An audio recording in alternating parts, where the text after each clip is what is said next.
Hello everyone, and welcome back to Let's Play Dishonored. I am still sick, apologies for the voice, and if I wind up doing some coughing. Last time, we left off here at the Hound Pits pub. Having met the Loyalists, our objective is to go meet Piero in his workshop, and we're still looting as we go. Let's head in here. Well, there's Piero. I'll be crafting your weapons and gear. All custom work. For you, I will create the tools of a master assassin.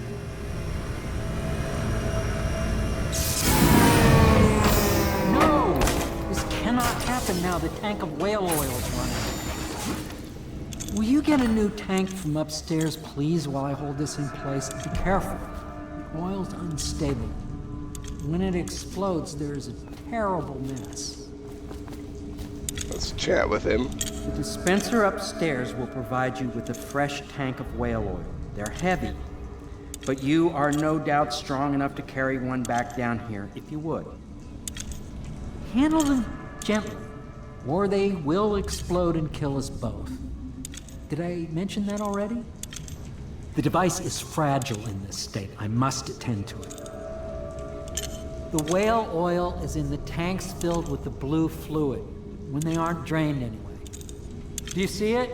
The dispenser on the wall upstairs? Please, Corvo, hurry! All my progress will be lost without energy. Alright.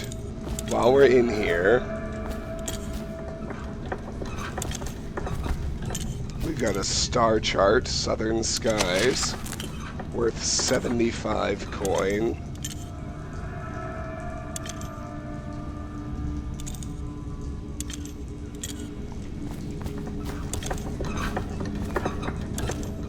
Sokoloff Technology and the New Age.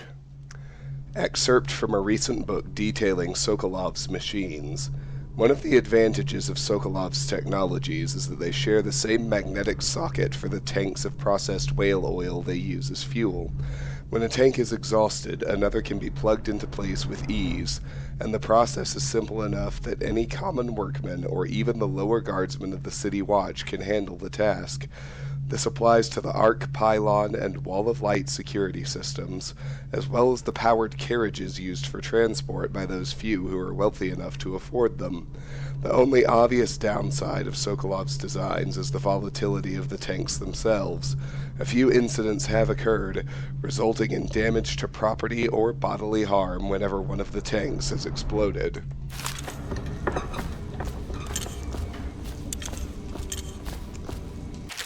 A second solution. Excerpt from a series of newspaper articles from prominent natural philosophers by Piero Joplin. It is through no fault of my own that the average citizen has expressed a preference for Sokolov's elixir over my own formula, sold as Pieros Remedy, a name I did not choose if you must know the truth. The public has spoken its usual message of idiocy, spending their coin as a means of selecting Sokolov's formula over mine, which I believe to be equal if not superior. Much has been made over the popularity of these concoctions as a means of resisting this remarkable new plague. I say remarkable because this strain works with an efficiency we have not seen in the history of the Empire. This plague, now making its way through the city of Dunwall, is unrivaled in its effectiveness. I have studied it within the blood of those so afflicted, and it is nearly perfect, elegant, in fact. And while it is true that Piero's Remedy and Sokolov's elixir are known to protect the body against the plague equally, my own has properties not fully understood, which relate to the mind itself and the spirit, and it is in this way that my formula wins out. Here is where one should pay attention to this contest, for you see, Sokolov's elixir, with its emphasis on the brute animal body, is a crass goo better suited for livestock. The subtle and secret variants in the key ingredients making up Piero's Remedy ensure that it works on the higher functions that separate humankind from the mindless, blue-jawed hagfish swimming in the Wrenhaven River. Ugh, sorry, that's gross. Piero's request is denied. Piero, no, I will not sign off on these purchases. A bag of powdered crystal, Tyvian ore, what's wrong with the metals in crystal? King Sparrow feathers? If you need feathers, sacrifice your own pillow. Maybe at the academy, everything you needed was paid for by tariff and handed out willy-nilly, but this is my bar, or what's left of it, and we're operating on a budget. We're running low on oil, food, elixir, building materials, and everything else, so you've got to slow down. While I'm footing the bill, I will not approve your purchases unless they're absolutely required. No more copper wire or special herbs. If you need those things, go out and scavenge them. Half the city is in ruins, so no one is going to miss any of the odd crap you seem to need. Admiral Havelock. Bitterleaf, crematorium, and fluid works. Allow us to remove your departed loved one, 200 coins. And on this shelf at the bottom of the stairs, there are some medicinal herbs worth 20 coin.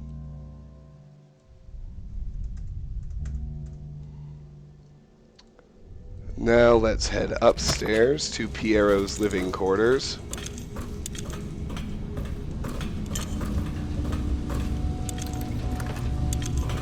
Empty trunk.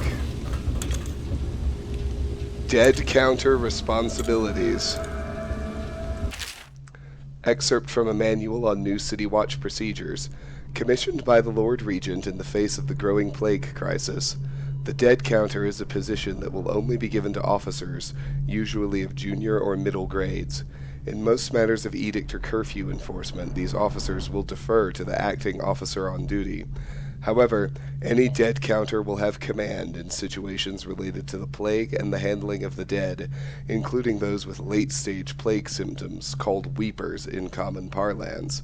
Starting in the month of rain, interested officers may apply for the test and, if accepted, for the 2-week training tour. Pay will be administered in coin and rations of elixir at 1 1/2 normal pay grade. Failed experiments. Excerpt from a series of lectures on natural philosophy by Piero Joplin. Of course I have attempted to improve upon Sokolov's designs. Of course, and why not? After all, it is likely that his thinking was influenced in some small way by our time together at the Academy. We are all part of a community striving to unknot the mysteries of the cosmos. Even those among us who possess the greatest minds are often led to a fruitful line of consideration by, how does one say it, our intellectual subordinates. Sokoloff is no exception to this, despite the glamour of genius he has cast over the aristocracy. And further, it is true that many of my experiments have failed. No need to gossip about it behind my back in your social clubs and in the very chambers of the Academy itself. Great ambition requires risks. You may laugh now at my door to nowhere, but someday you will not. Your children will likely see it as commonly as you see the electric lamps lighting our streets at night. But a few short years ago you would have laughed at Sokolov's arc pylon or wall of light. Your laughter, your condescending smiles, they are nothing but evidence of your own limited imagination. See. Guaranteed to lift your spirit, Pieros Remedy. Known to stop sickness and to improve the emotional energy of women. Cures torpid liver and chest colds. The Golden Cat, the finest ladies in all the isles, skilled in the sensual arts, aged whiskey of renown. Whale vivisection. Excerpt from the notes of a natural philosopher aboard a whaling ship. Remarkably, each specimen I had the pleasure of studying during the voyage possessed some minor variance in physiology. On the second leg of the trip, east of Tyvia, the crew hauled aboard a female some 42 feet in length. I estimated she weighed 35 tons, and the ship sat low, rocking side to side through the night with her thrashing. By candlelight I took her apart, sketching and taking notes. Against her bellowing, I cut into the mass of tentacles around her mouth. While within I found row upon row of teeth, and a baleen running along the upper jaw. Through this broom-like structure, I assumed she filtered food from the water that was too small to be chewed.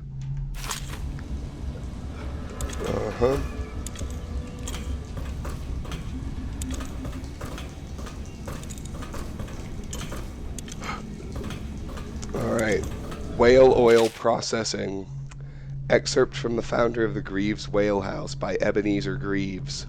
Out at sea, they secure the beast with hooks, with lines cast from the main ship and from several smaller boats. Buoys keep the whale from diving deep.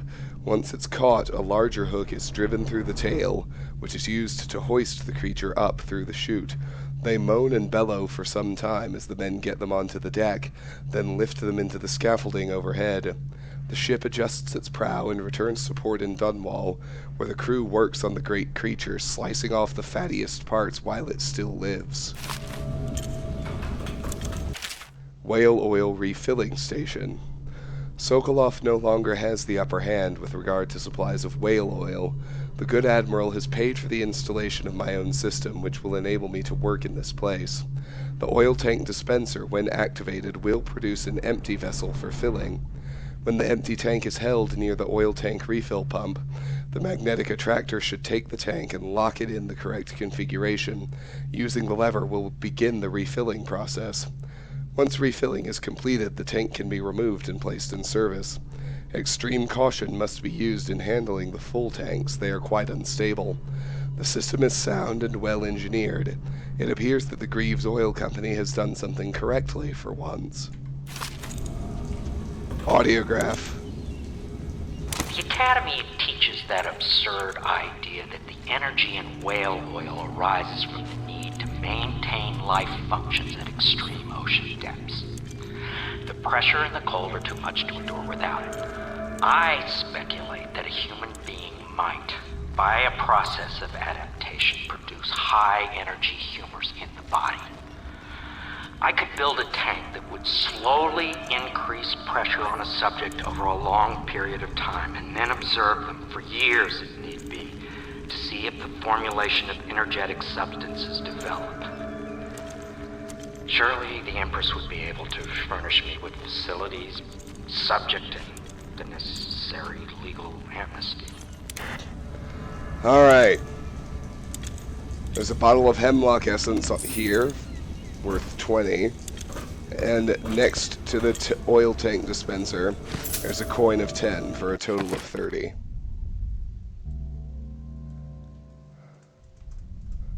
There's another area to loot in, but let's go ahead and do Piero's tasks now. Let's grab the whale oil tank.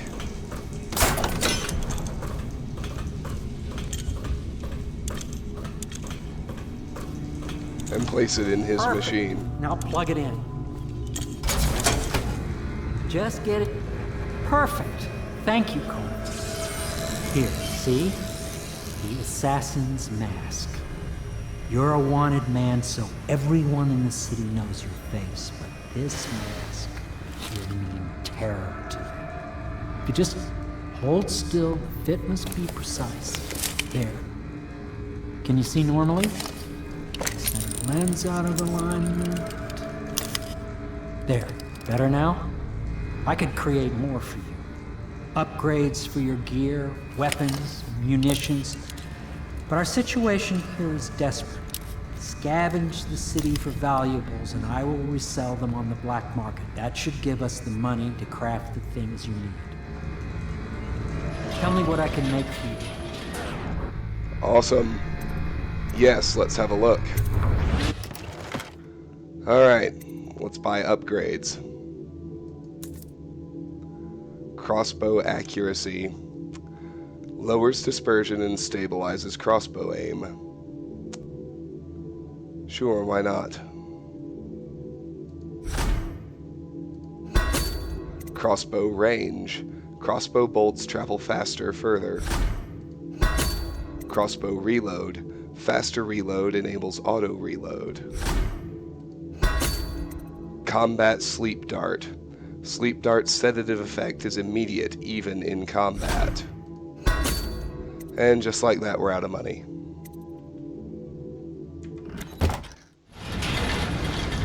You must be exhausted. I advise that you get some sleep. Your life will get even more difficult soon. You should rest while you can. The most important upgrade we just got is combat sleep darts. I'd like to look around for a while before I bed down. Very well. You know best.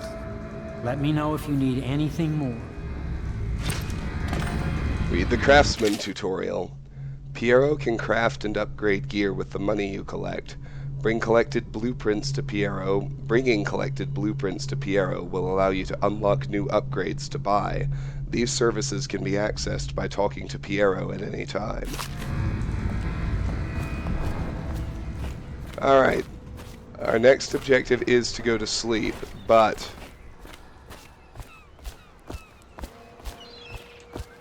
first we want to explore the sewers beneath the pub. So if you're at Samuel's boat facing the pub, the sewer entrance is over here to the right.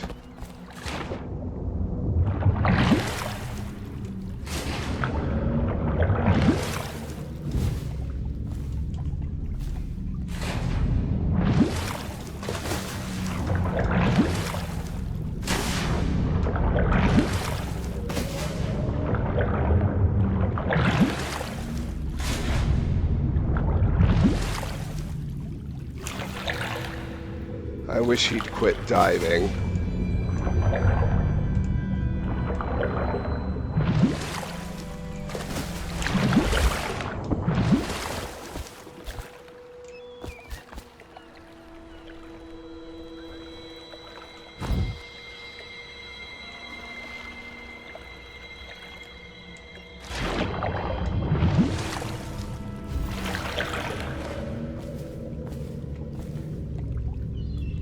So we can spin this crank wheel through the bars to get the sewers open. Once we're inside, we'll turn right first.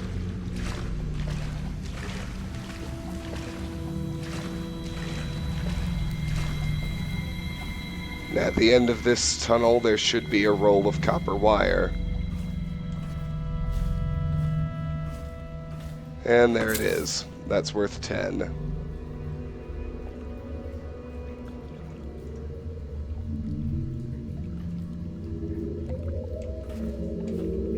Now if we head back this way,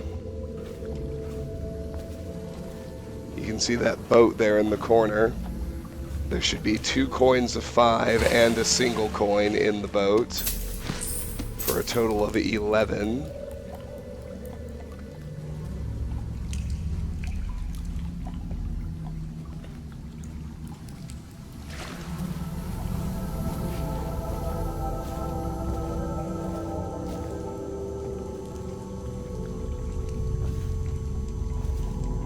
When you get to this patch of grass, there's a coin of 5 and a single coin. Total 6.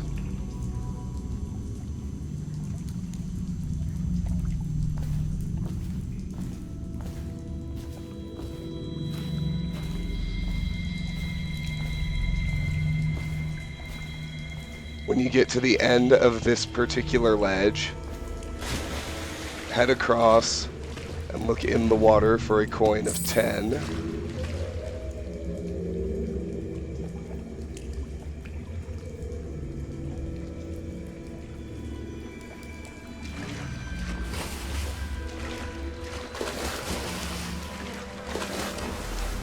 And if we keep going here, down at the end you can see a cabinet. Inside this grass patch, there's a single coin and a coin of 5.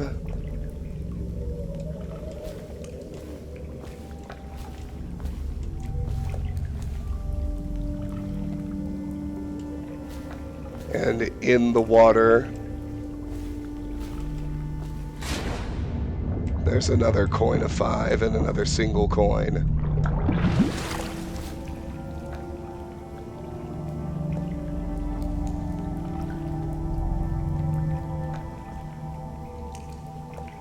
Let's read an ancient note. I'm sorry, but I won't be here for the next meeting, or ever again for that matter. What happened here was unnatural and makes me sick to recall. I left the result of our labors here for you to keep, but I expect that the rats will consume it before you return. Goodbye.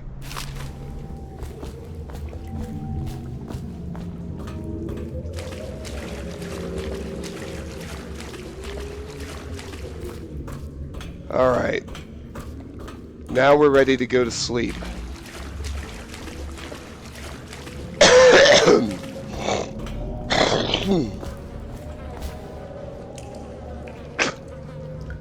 Sorry, I know that's gross.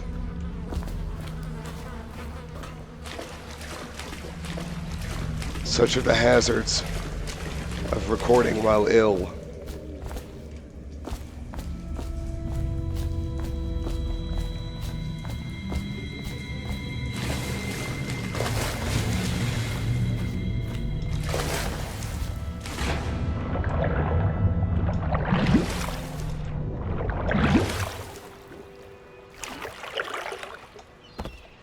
All right.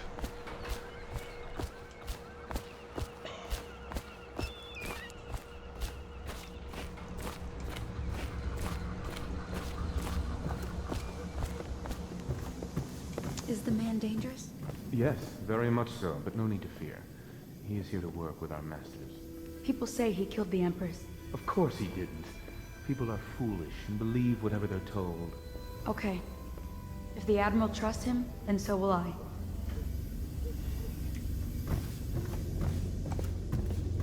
Let's head up to the top floor.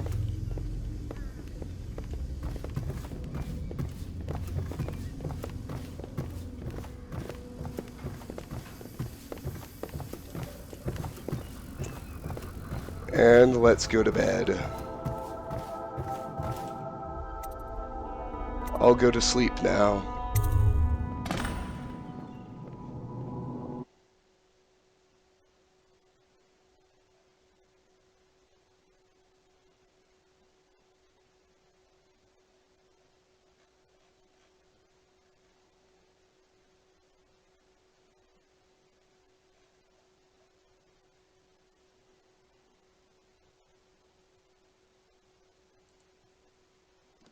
Somewhere else.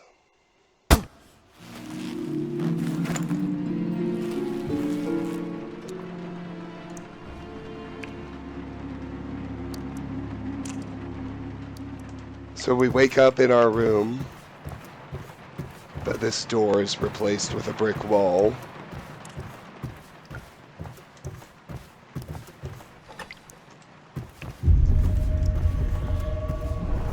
And as you can see, things have changed.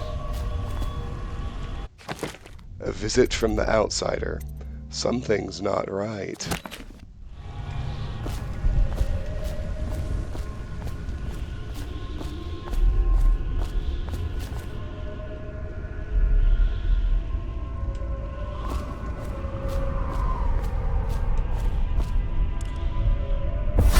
Hello, Corvo.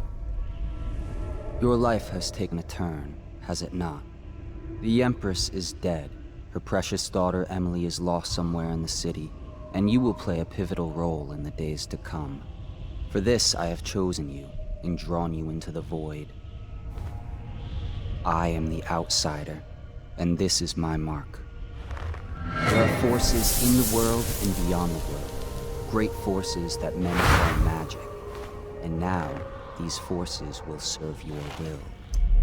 Use this newfound power, my gift to you. Come find me. Alright. Power, blink. Press right mouse to execute a fast and stealthy forward dash through the world. You can also use it to move upward, but the distance is reduced. Aiming at ledges will allow you to blink forward and climb up. Hold right mouse to target your destination with precision. A blue sphere indicates that you should reach your destination. A blue arrow indicates that you will climb up when you reach your destination. Use your blink power to reach the outsider. Hold right mouse to aim blink, release right mouse to use.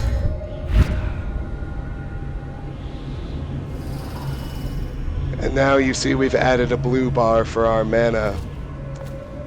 Here's the dead Empress Jessamine. Fallen letter. You cannot save her, you cannot save her, you cannot save her, you cannot save her, you cannot save her, over and over again. Inside the chest is Pieros Spiritual Remedy. Press T to drink a mana potion.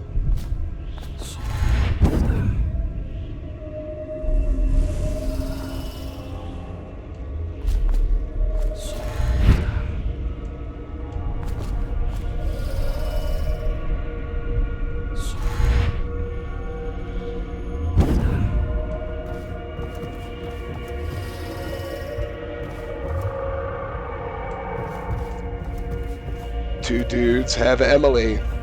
Emily's letter.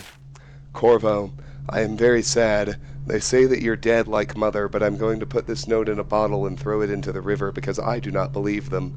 Living here is very strange. I do not like it, so please come for me if you can.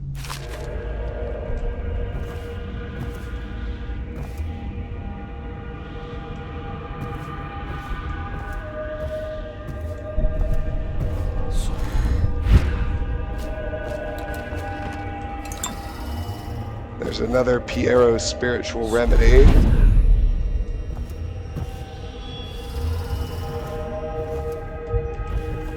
Here's the Lord Regent, Spymaster Burrows. Plotting, it would seem.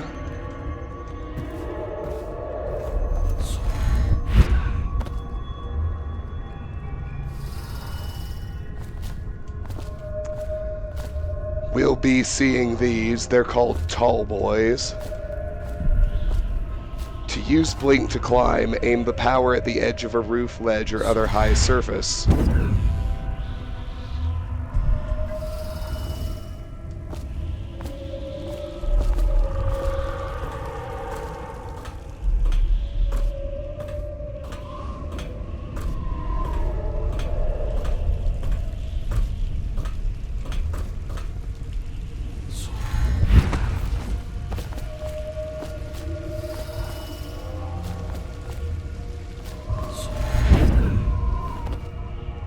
Days that follow, your trials will be great, Corvo. Seek the ancient runes bearing my mark in the lonely places of your world, and at shrines raised in my name. These runes will grant you powers beyond those of other men. To help you find these runes, I give you this, the heart of a living thing, molded by my hands. With this heart, you will hear many secrets, and it will guide you toward my runes, no matter how they may be hidden. Listen to the heart now, and find another rune.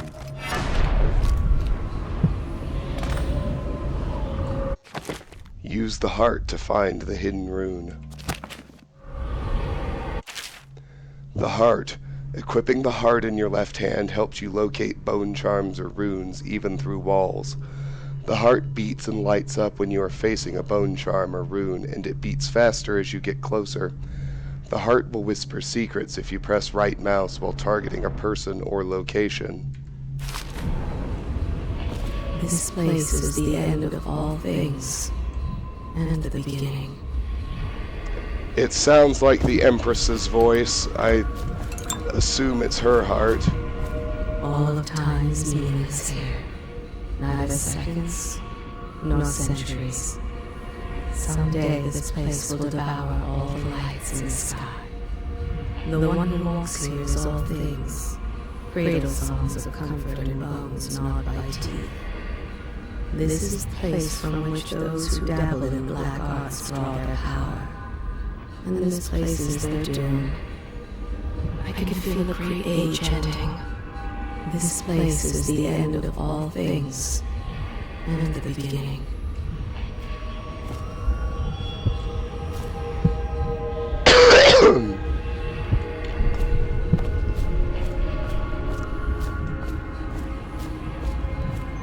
Let's look up here.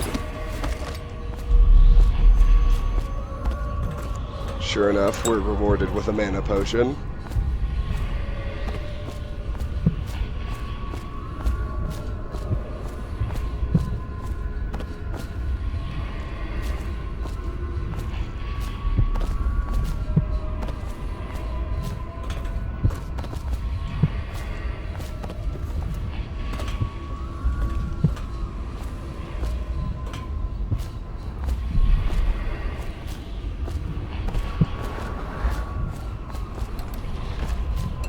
There's yet another one.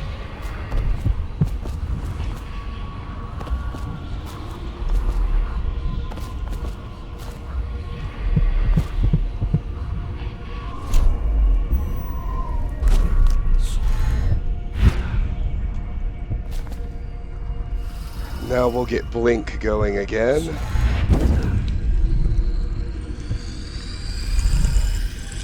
And here's our first rune.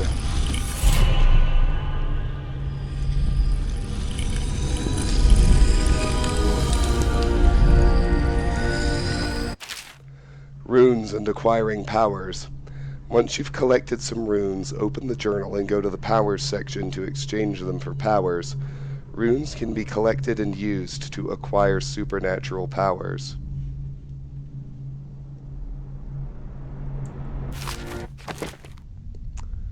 Alright, Dark Vision. This is a good one, and we can get level 1 for a single rune. So Dark Vision, mana consumption very low, cost 1 rune.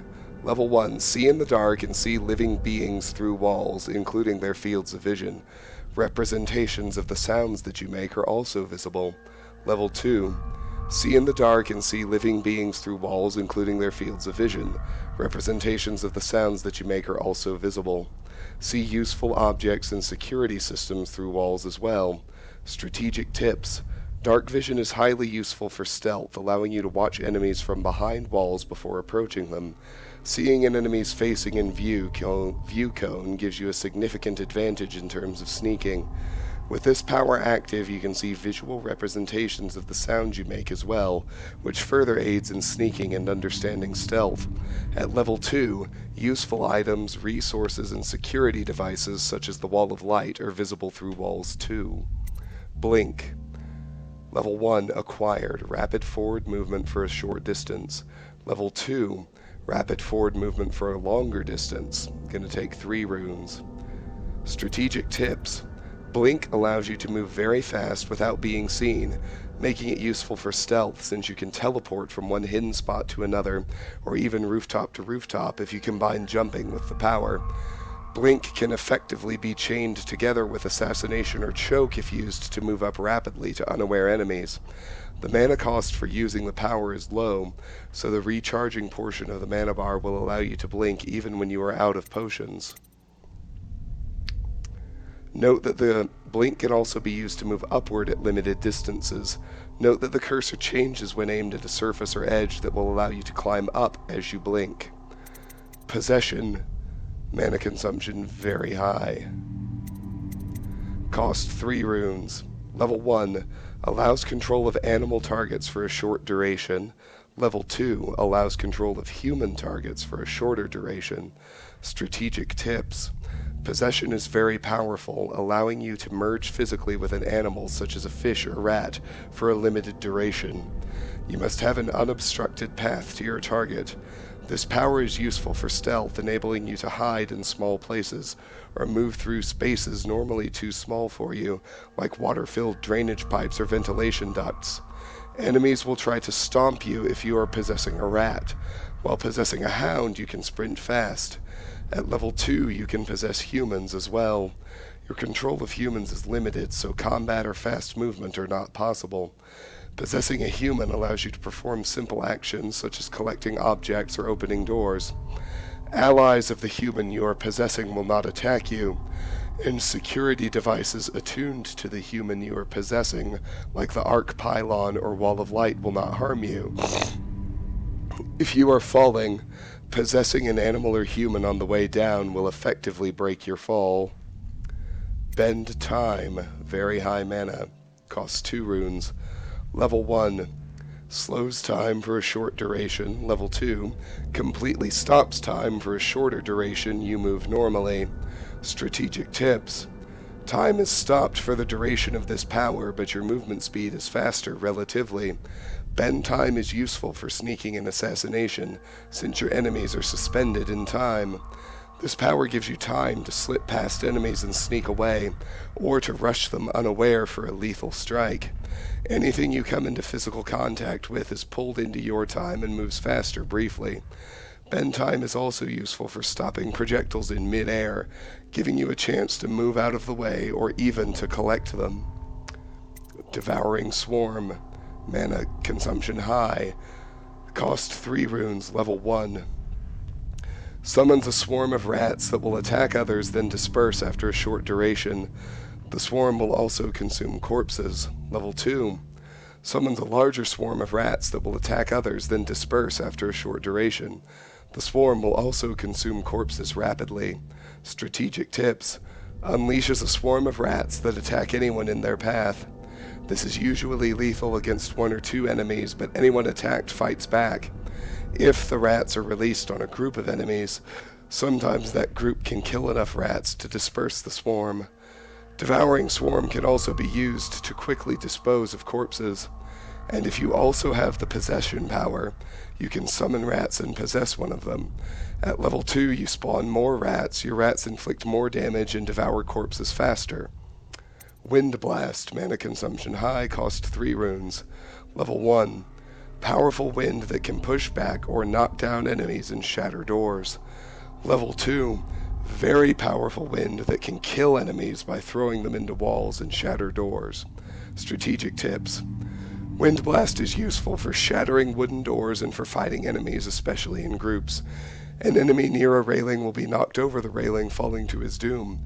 If an enemy fires a moderately heavy projectile at you, such as a grenade or the tall boy's incendiary arrows, the Wind Blast power can hurl the projectile back at them if properly timed. At level 2, the power will throw enemies into nearby walls hard enough to kill them. Vitality. Mana consumption none, cost 1 rune. Level 1, health is increased. Level 2, health regeneration is improved. Strategic tips. At level 1, your health is increased, allowing you to sustain more damage from attacks, explosions, or falling. At level 2, the portion of your health bar that regenerates is improved in several ways. Regeneration occurs faster, and more of your health regenerates. Bloodthirsty. Mana consumption none, costs 2 runes. Level 1, build up adrenaline, then trigger brutal melee fatalities. Level 2, build up adrenaline faster, then trigger brutal melee fatalities. Enables a double attack for adrenaline kills, which can be used against multiple enemies within range. Strategic tips. With this enhancement, your actions in combat allow you to build up adrenaline. Assassination, attacking with a sword, blocking, and drop assassination all increase adrenaline. Once you've built up your adrenaline, you can initiate a powerful sword attack that will kill an enemy with 1 blow. Level 2 allows you to build up adrenaline faster and enables a double adrenaline kill against multiple enemies within range.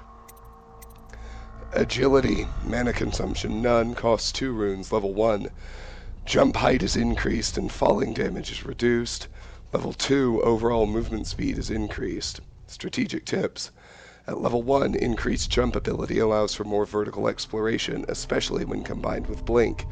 At level 2, this enhancement increases overall movement speed, which allows you to rush an unaware enemy faster for assassination, or to run away when wounded. Climbing and swimming speeds are increased too. Shadow Kill, mana consumption none. Level 1, unaware enemies who don't see you turn to ash as they die, costs 2 runes. Level 2, all enemies turn to ash as they die. Strategic tips. Shadow Kill causes the bodies of slain enemies to turn to ash if they were unaware at the time of their death.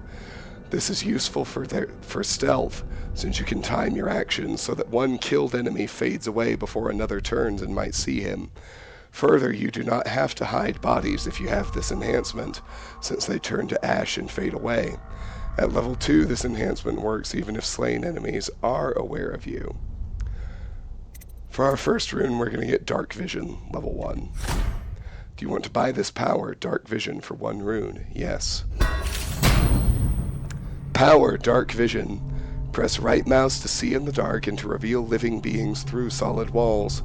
You can also see their fields of view as well as a visual representation of the sounds you make. Level 2 shows you important items through walls like security devices, weapons, ammo, coins, keys, or traps. Dark Vision level 2 is going to cost 2 runes, and that's the next thing we're going to get. How you use what I have given you falls upon you, as it has to the others before you. And now I return you to your world, but know that I will be watching with great interest.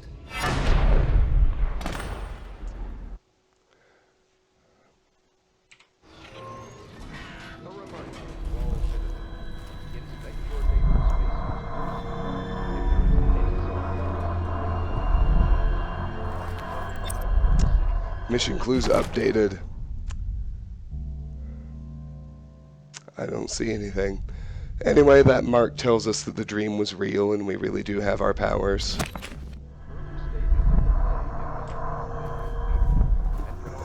Now over here, if you have the DLC installed, which I do, you will find 4 pouches of 500 each.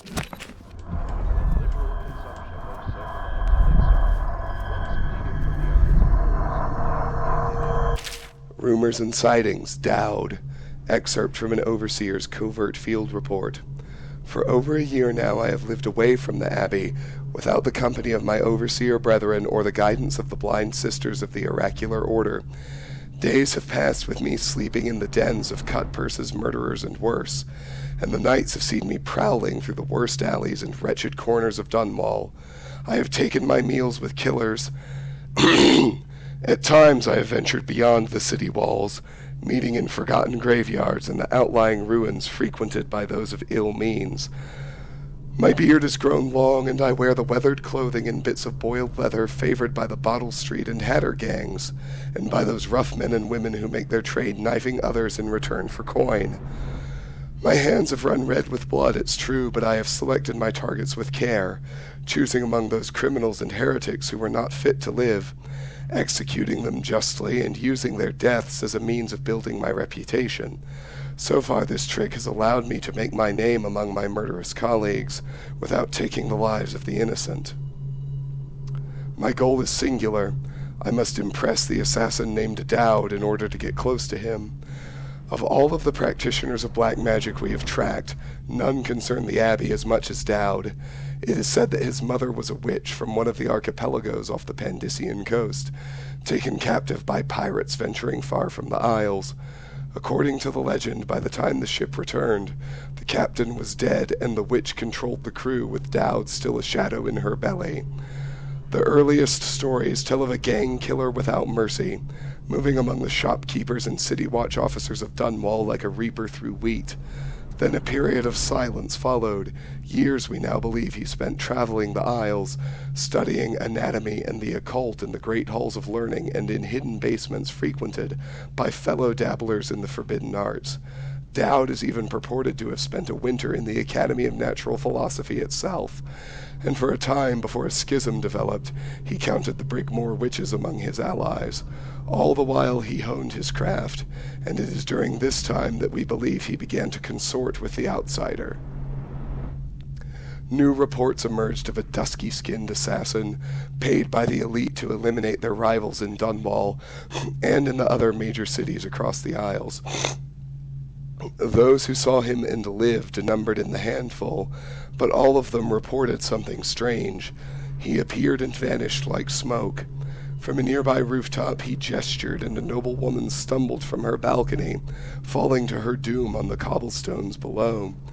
Most recently, as this new threat of plague has risen in Dunwall, Dowd has been seen leading a gang of men in dark leather, dressed as factory workers in their vapor masks. They seem loyal beyond comprehension for one so unworthy, leading me to wonder if some of his magic is dedicated to lulling their minds, enslaving them. Only a month ago, one young girl claims to have come upon a strange scene. Carrying a bottle of milk home to her crippled brother, she was taking a shortcut through the tailor's district. In a narrow street, she passed beneath a window and heard unusual sounds from within. Pushing aside the ratty curtain, the girl saw into an abandoned apartment used by miscreants for gambling and trading haber weed. An occult shrine had been erected against the far wall, which she recognized from the teachings given by her local overseer. A man she described as resembling Dowd was kneeling before the shrine, muttering to an unseen spirit as if in argument. He took a card carving made of pale bone from the altar before him, and the lights all went out in a gush of unclean wind. Quiet as a field mouse, she slipped away, running until she reached her home. There can be no doubt. Doubt is an agent of the outsider and must die, for there is no limit to the evil this man might do. This is my solemn oath and the great purpose of my life. Until Doubt is dead and his corruption has been purged from the world, I will continue to move among the depraved, winding my way toward him. I will not drop my guise or don my overseer's mask again until Doubt breathes no more. Bone Charms. Bone Charms provide small supernatural benefits. Locate them by listening for the song they emit. By default, you can activate up to 3 Bone Charms at once in the Bone Charms section of the journal. And like I mentioned, you're not going to find any of this stuff unless you have the DLC installed. New Bone Charm added, Raven. Drop Assassination gives you a bit of health. Well, we're not actually going to use it, but we might as well equip it. River Affinity. Swim speed increased slightly.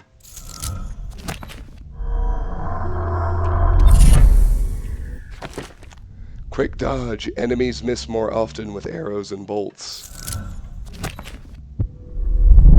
Mystical Fish Artifact.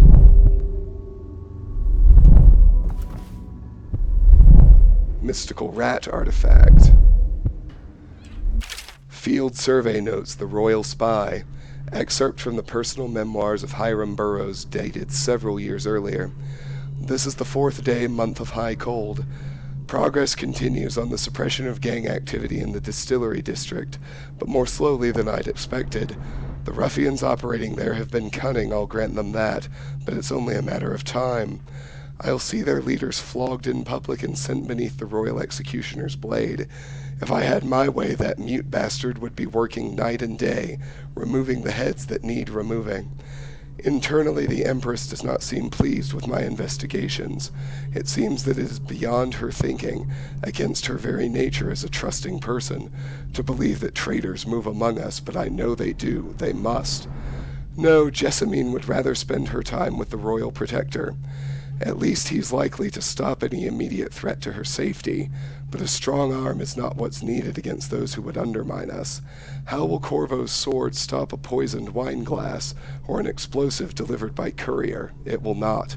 There are many threats around us, threats requiring meticulous efforts to police. Young Lady Emily is undisciplined, I'm afraid. Here within Dunwall Tower she receives instruction from the finest tutors known in the Isles, yet her mother spoils her and she spends most of her time lost in imagination, wasting her time drawing, or asking Corvo to teach her to fight with wooden sticks. The girl might rule the Empire someday. Every moment spent at play is a moment wasted. Shoring up security for the main gate leading into Dunwall Tower has been another pet project of late. To think that back in his day, Emperor Caldwin left it open to the public during the day, allowing anyone to come and go as they pleased. If it were up to me, I'd seal off access to the streets entirely, but the Empress won't hear of it. The water lock is much easier to protect, and if it were the only way into the tower, traffic in and out would be greatly reduced. Someday the wrong person is going to slip in and will suffer for it, mark my words. No amount of security is excessive when it comes to protecting heads of state. The Empress also disapproves of my plans for the Sokoloff devices. Sokoloff himself has no interest in security, of course, but he's vain, and therefore keen to see his inventions deployed in any fashion. This wall of light he's been tinkering with has promise. In any case, at least I was able to convince the Empress to upgrade the pistols carried by the officers of the watch. Why do I worry so when no one else seems to care? If I ever fall asleep, will it all sink into the ocean? Will the rough things clamber over the walls and fill themselves on our flesh? This is what I see in the same dream several times each month. If only I had more say in things, more authority, I could protect us all. Perhaps I have been working too hard. Dinner and an evening of conversation with a certain lady of refinement might be in order. Perhaps somewhere nice in the estate district. Hiram Burroughs, Royal Spymaster. 3 more bone charms. This one, good lungs, breath capacity and water increased slightly. That's going to be more useful than Raven. Oh, but look, I can use them all. Here's another. Voyeur, moderate keyhole peeping magnification. And another. Delicate touch. Breaking glass sound is moderately reduced. That's going to be more useful than Raven's. Let's put that one on. Now let's look over here. Mystical Wolfhound artifact. And 3 more bone charms. Fencer. Win sword versus sword contests more frequently.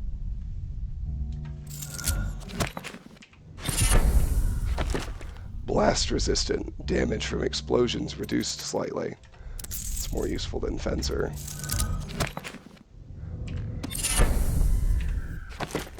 Firewater. Shot whiskey bottles explode with greater intensity. Early life and criminal record Slackjaw. Excerpt from a series of letters sent by a member of the Bottle Street gang. You want the chinwag on Slackjaw?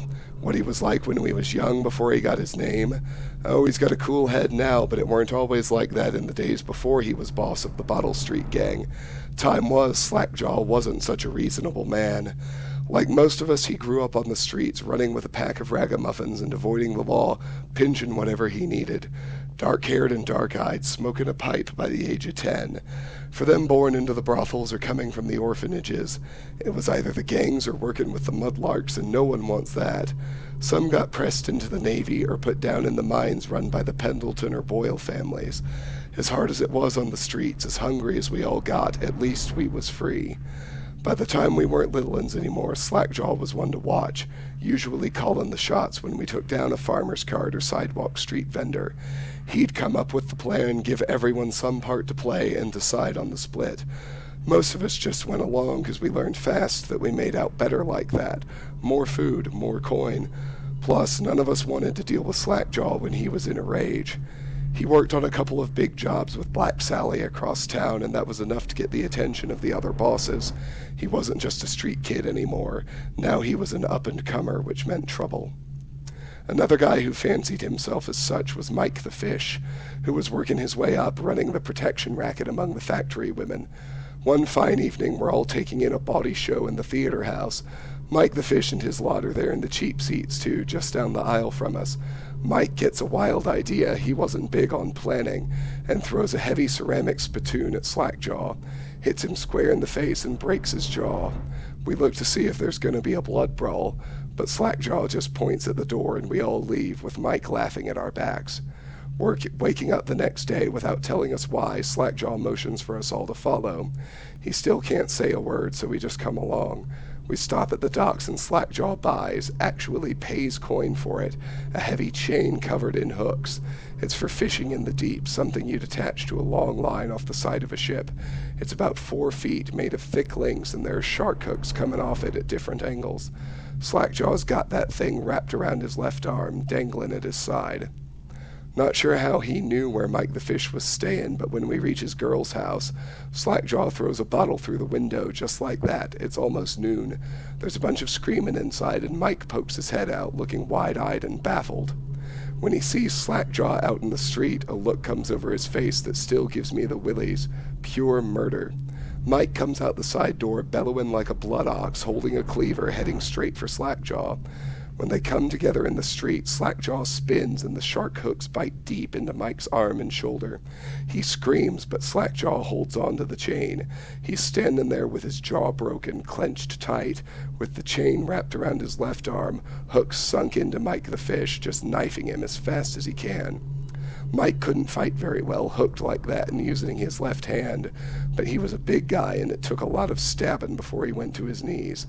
Everyone was cheering at first, but then we all went quiet. It just kept going and going until finally it was just Mike the Fish blubbering, crying like a baby, and the sound of Slackjaw's knife. When it was over, and here's the brilliant part, Slackjaw took out a note and stuck to Mike's face with a nail. It just said, if you want a job, come to Bottle Street. Slackjaw didn't talk right for a couple of months, but word spread fast.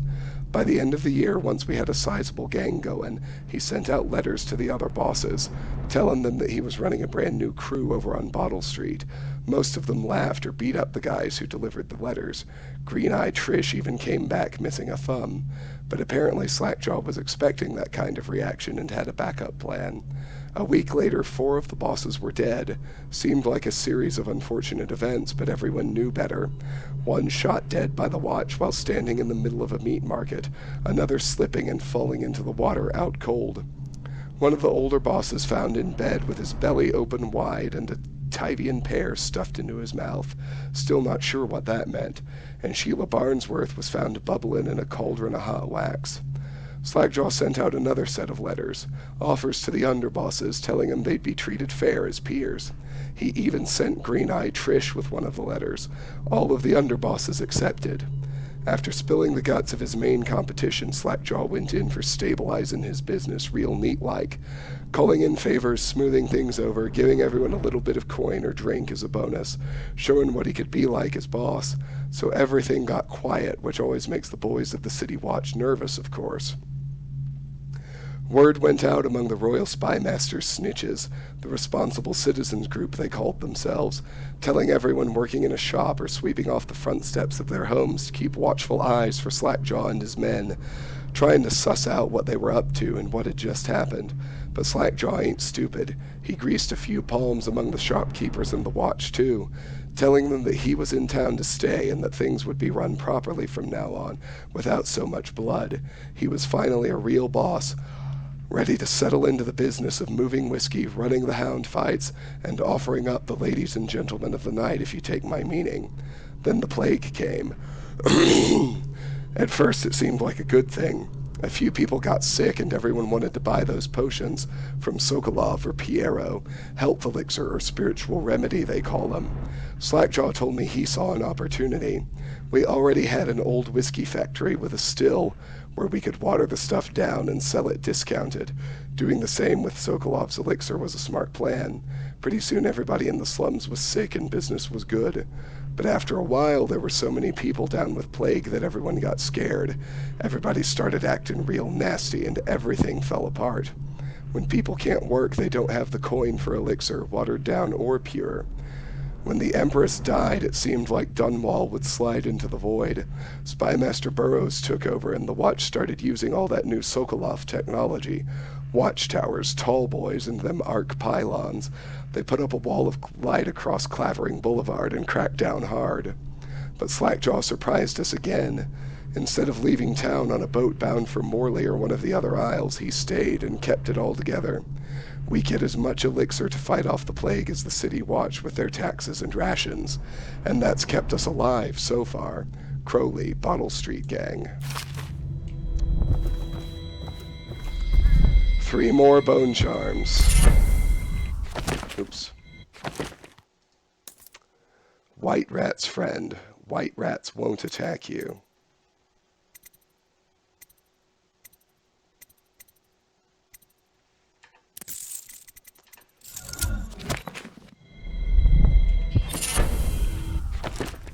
Gutter Feast. White rats can be consumed for mana. Attention, Dunwall.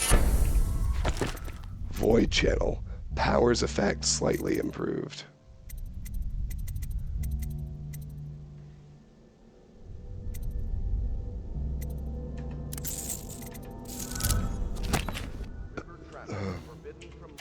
The Journal of Granny Rags, excerpt from the ramblings of a street denizen.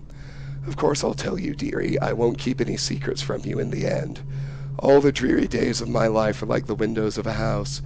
From the kitchen I can see out into the garden where the leaves and stalks are brown and bug-eaten. You can see a little lump of dirt where something was wrapped in a blanket and laid to rest along the rows of twisting vines. The front room looks out into the street where the neighbors are all setting fire to their homes, barricading themselves inside, warm and snug, dearie. Don't forget about the bedroom either. It sees into a dreary alley where hooligans are playing a game with an old man. The first 2 are hitting him with sticks, and the girl with them is kicking at his dry old ribs. Oh, to have those bones to boil them in a pot. No one lives in my house anymore, dearie. No one you'd want to meet.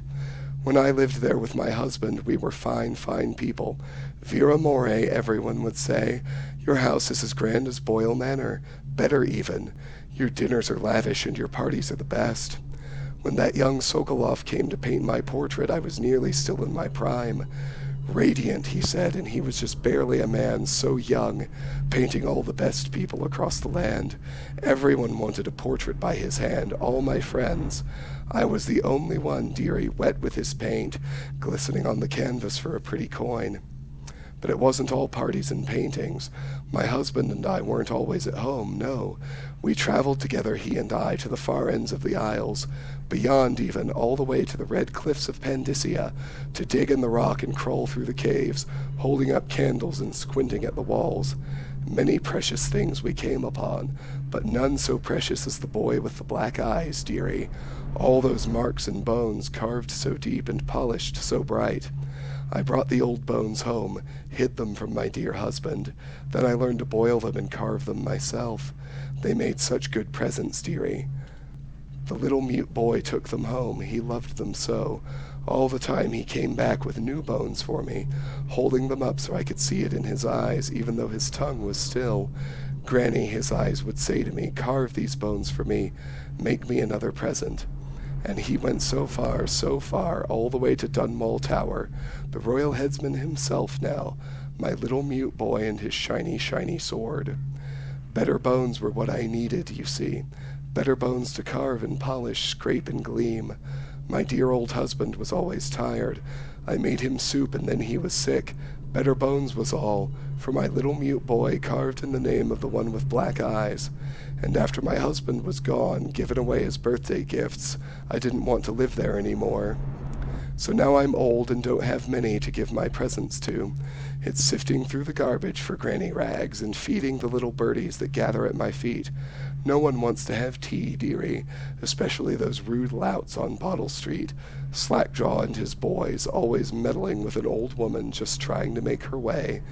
In the end we'll be together with him, you and me in the dreary night with stars above and below, and always the one with the black eyes, dearie. There's one pouch of 500, a second, a third, and a fourth for a total of 2,000. We're just about done with the first interlude. I know I've been going an hour, but I'm going to finish it up right quick.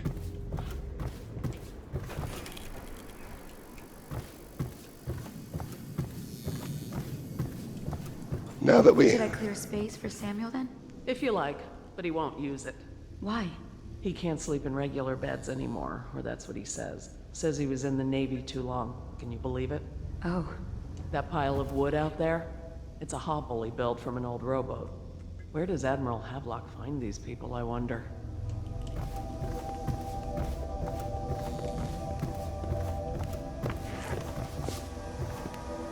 I had a sailor for a boyfriend once.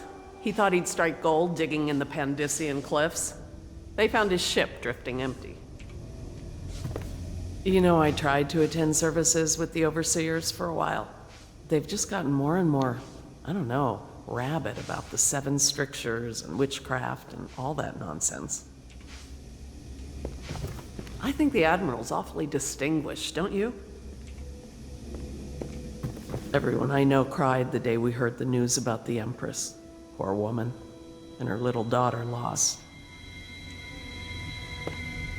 From what I understand, it just killed the Admiral to be cast out from the Navy. It was his life, before the Lord Regent came along. Someone came and banged on the door a few nights ago. I thought Lord Pendleton would piss himself. Oh, begging your pardon. To think what I spend smuggling in wine for his lordship.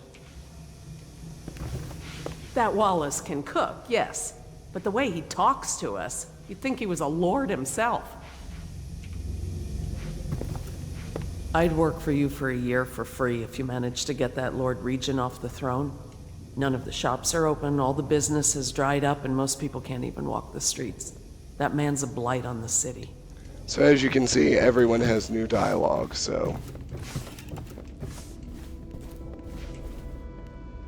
Are you a nobleman, Corvo? No one seems to know much about you. By your bearing, I'd say so. Lord Pendleton's great-grandfather took a Sokonan chambermaid to wife. On second thought, the story doesn't bear repeating. Even the finest blood can go bad, here and there. There's a little Tivian blood in the Pendleton line. That's the worst anyone could say about them. I think it's come out in the brothers, just a little bit. My Lord Trevor's pure as the Empress herself, I'm happy to say. The Pendletons are quite wealthy, but they were noble long before that. You've heard rumors about the Pendleton mines being worked by slaves, I suppose. Never been there myself, and I refuse to believe it. They say Custis Pendleton made an improper remark to the Empress once, and you ejected him from a state dinner before asking who he was. Well done, I say. This plague has ruined the social season for all of us. Let's chat with Cecilia. If we can find her, I thought she was around here.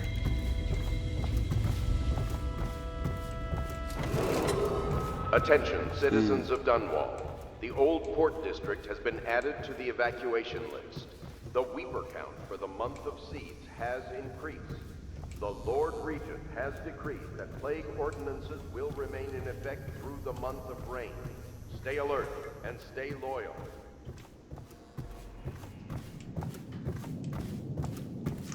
She didn't go up here.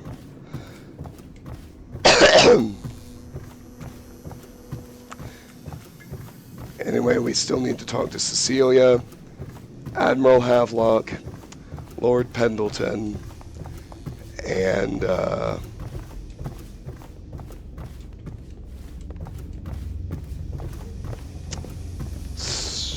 there's Cecilia and Samuel. Good day, Master Corvo. Lydia and I trade chores sometimes, and I'm starting to think I never come out ahead. She's a smart one. I hope the attic's to your liking. I've slept there myself on summer nights. I went and knocked on the front door a few nights ago for a joke. No one thought it was funny. My sister lost a tooth last month, fighting off some officer from the City Watch. The sooner the Lord Regent is gone, the better, I say. Just you wait. I'll own this place one day. I've dreamed it.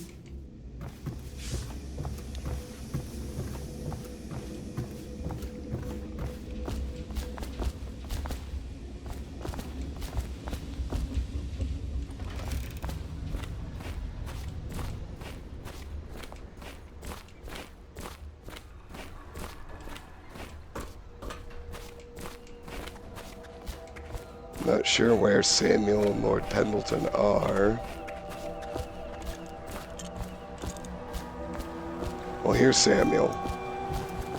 I hope you're well rested. The Admiral has some adventures in store for you, but only he knows the details. I'm forbidden from ferrying you anywhere unless the Admiral says to do so. He's up in the common room. You'd better speak to him. Admiral Havelock is asking to speak to you. I think he's in the common room. I'm ready any time, but you better ask Admiral Havelock exactly where you're going. While we're outside, we can go get another rune.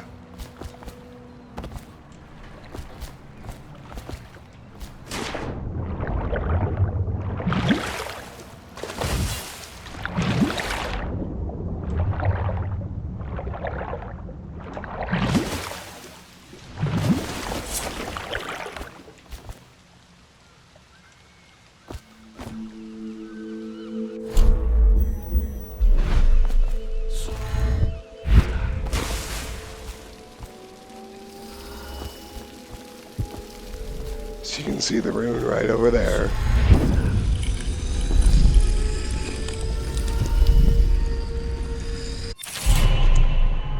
Play your way, powers. The powers you obtain from runes can be used creatively to defeat enemies or move through the environment. Blink from roof to roof, possess rats and fish, or slow time before rushing a group of enemies. I want Dark Vision level 2 next, but I need another rune, so we'll just save this one for now.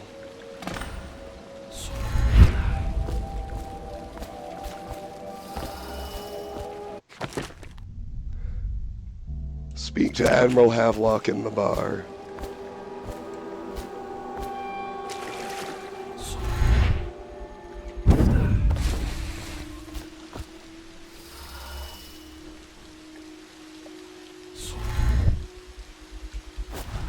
Alright, now we have to swim.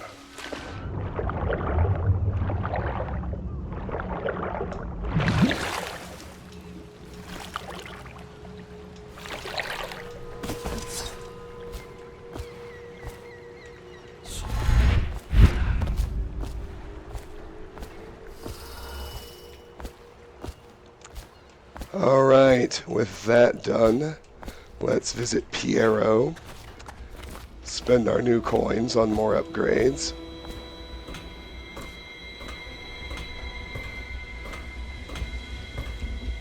Havelock stopped in earlier, but I forgot what he wanted. He's waiting to see you, I believe. What can I do for you? Let's talk about upgrades and new equipment. Corvo's pistol upgrade. Allows pistol upgrades and adds a short-range spread damage. Unlocks pistol accuracy 1, pistol magazine 1, pistol reload 1. Sure. Pistol accuracy 1. Lowers dispersion and stabilizes pistol aim. Unlocks pistol accuracy 2. Pistol accuracy 2. Further lowers dispersion and stabilizes pistol aim. Pistol magazine 1. Adds 1 bullet to the magazine, total 2. Unlocks pistol magazine 2. Alright, and we're low on coinage again.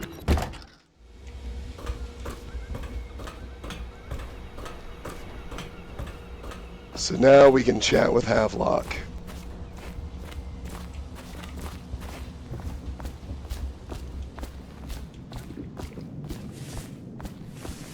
I am curious as to where Lord Pendleton is, but it's not really necessary to track him down, so, and he may not even be here. Well, let's get down to it.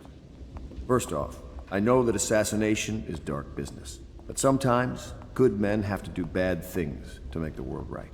Our purpose is clear. We want to restore Her Majesty's line by finding and putting Emily Kaldwin on the throne. To those ends, we'll hide, act in shadow, take them apart, piece by piece. Tonight, High Overseer Campbell dies by your hand. It won't be easy. He's protected by his overseers, an army of religious zealots. But if anyone can do it, you can. Your exploits are legendary. Campbell carries a private journal. Once you've eliminated him, get the journal, because we think it contains Emily's location. Recovering her is obviously critical, assuming she's alive. That's the gist of it. Remember our cause and strike true. We're counting on you. Another thing. Campbell is holding a former overseer by the name of Martin. He's one of us, and if you manage to find him, give him whatever help you can. He's a master strategist, and he got caught working for our cause. It'd be good to have him back here at the Hound Pits. Eliminate High Overseer Campbell. Travel with Samuel the Boatman to your first mission. Locate Emily. Take the blackmail journal from High Overseer Campbell. High Overseer Campbell leads the city's militant religious faction and is a close ally to the Lord Regent. Campbell is completely corrupt and holds the secret to Emily's location. Infiltrate the office of the High Overseer, steal Campbell's journal, and eliminate him. An ally to the Loyalists, Martin is being held there. Free him and allow him to escape.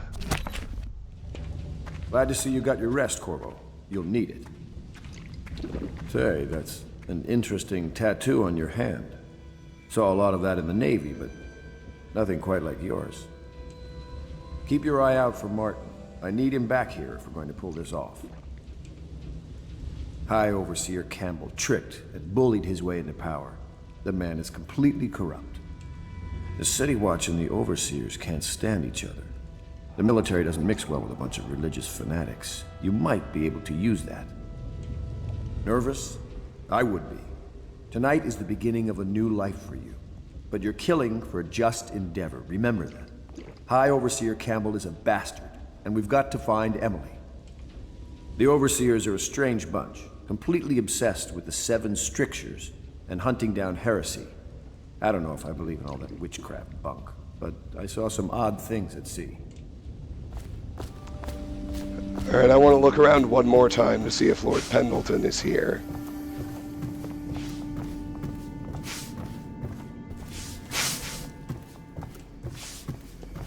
Assuming he's not, we are ready to head out. Oh, new person. Oh. Corvo. Hello. I'm Callista. I work here for Admiral Havelock. I'm sorry to intrude on your business, but this is important. I suspect you're going to kill the High Overseer. That wretched man.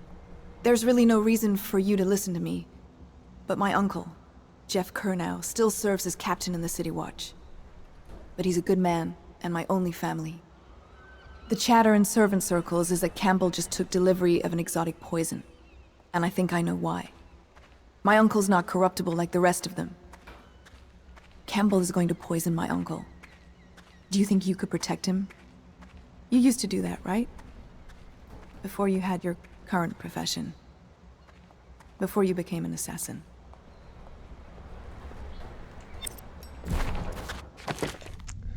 Callista has an uncle who is a captain of the Dunwall City Watch.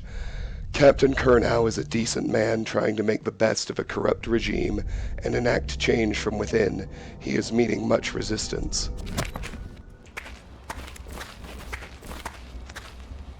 That seems to be all she has to say for now.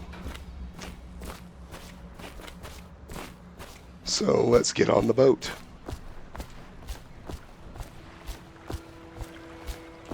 Ready to go? Just give the signal. Let's go then. Take me to the distillery district.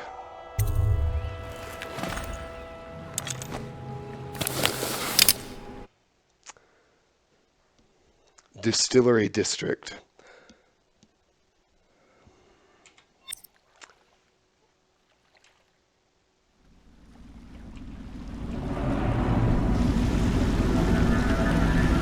It'll be a rough trip.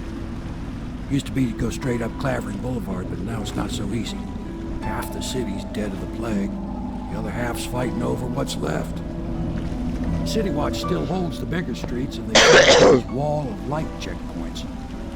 Man walks through one of those, and he ends up burned to a crisp. Everything not controlled by the City Watch is gang territory.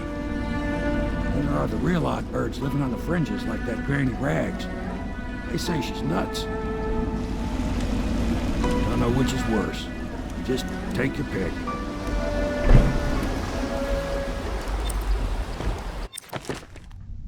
Okay. The City Watch holds Clavering Boulevard beyond the first wall of light. The Bottle Street gang controls the side streets around Clavering Boulevard. Granny Rags lives in an apartment at the far end of Indoria Street.